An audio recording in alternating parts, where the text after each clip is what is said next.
అసలకు కావలసిన పదార్థాలు కప్పు గోధుమ పిండి. ఫస్ట్ గోధుమ పిండిని మనం గిన్నెలోకి వేసుకోవాలి.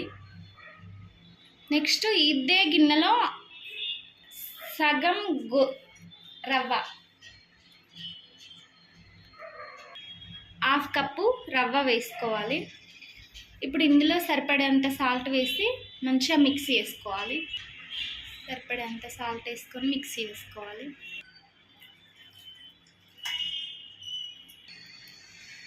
మరీ గట్టిగా కాకుండా ఇలా పల్చగానే ఉంచుకోవాలి. నార్మల్ దోశ వేసేలాగా ఉంచుకోవాలి. ఇందులోకి ఇప్పుడు మనం తురిమిన ఉల్లిగడ్డ, అలానే తురిమిన పచ్చిమిర్చి, అలానే తురిమిన కరివేపాకు వేసుకొని ఇప్పుడు మంచిగా దీన్ని కలుపుకోవాలి. ఇలా మంచిగా కలుపుకోవాలి.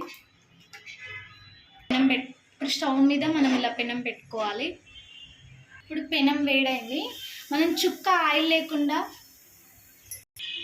గోధుమ దోశలను వేసుకోవచ్చు. ఎంతో హెల్దీ, ఎంతో టేస్టీగా ఉంటాయి. ఒక చుక్క ఆయిల్ లేకుండా ఇలా ప్రిపేర్ చేసుకోండి.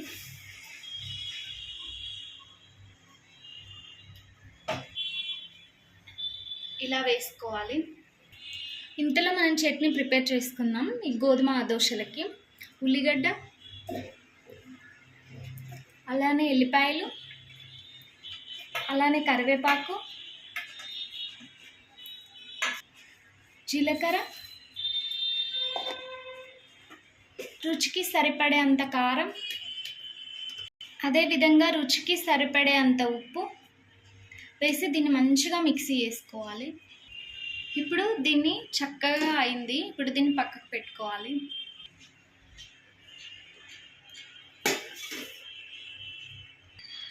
ఇలానే ఇంకో దోశని కూడా వేసుకున్నాం.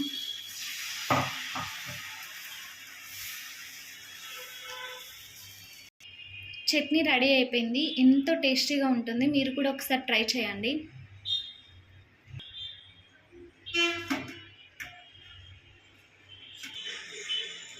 ఇలా మసాలా దోశలాగా కూడా ట్రై చేయొచ్చు. ఎంతో టేస్టీగా ఉంటుంది. ఒక్క చుక్క ఆయిల్ లేకుండా ఎంతో టేస్టీగా ఉండే గోధుమ దోశలు, అలానే ఒక్క చుక్క ఆయిల్ లేకుండా చట్నీ ఇలా ప్రిపేర్ చేసుకోండి. హెల్త్కి ఎంతో మంచిది.